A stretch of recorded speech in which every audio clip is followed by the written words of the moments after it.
Այս նախագիծան եզակի նախագծերից էր, որտեղ բովանդակության հետ կապված վեճ չկար, եւ սա շատ ողջունելի է, եւ ես էլ պարոն Նազարյան ուզում եմ կիսեմ ձեր լավատեսությունը եւ հույս հայտնեմ, որ մեր ընդդիմադիր գործընկերները եւս դրական քվեով կարժանացնեն այս նախագիծը։ Հիմնական վեճը տարածում էր օրվա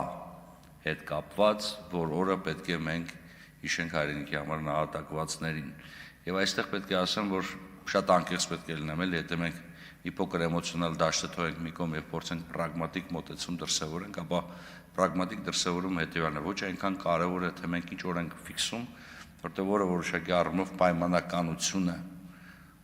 այն, թե մենք ի վերջո ինչ սիմվոլիզմ ենք դնելու այդ օրվա մեջ։ Ինքը չպետք է վերածվի սոսկ, լրացուցիչ ոչ աշխատանքային օրվա։ Ինքը չպետք է վերածվի սոսկ մեր օրացույցում նշված ինչ-որ հերթական օրվա, որը մեզ հնարավորություն է տալիս չգնալ աշխատանքի կամ չզբաղվել այլ գործերով։ Մենք իրոք լուրջ սիմվոլիզմ պետք է դնենք սրա մեջ։ Ծես, արարողակարգ, բովանդակություն եւ այո, հարգանքի տուրքը պետականության հայրենիքի համար, նահատակվածների համար մշտական ուշադրություն պետք է լինի։ Այն պետք է դառնա դպրոցականների, ուսանողների, երիտասարդների, բոլոր շերտերի համար մեր հասարակության շատ կարևոր օր։ Ընդ որում,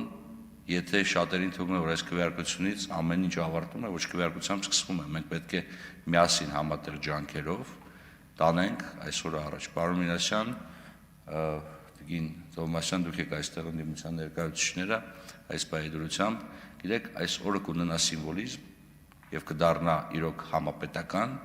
եթե մենք բոլորս այդ օրը միասնական մեր հարգանքի տուրքը մատուցենք հայրենիքի համար նահատակվածներին։ Շնորհակալություն։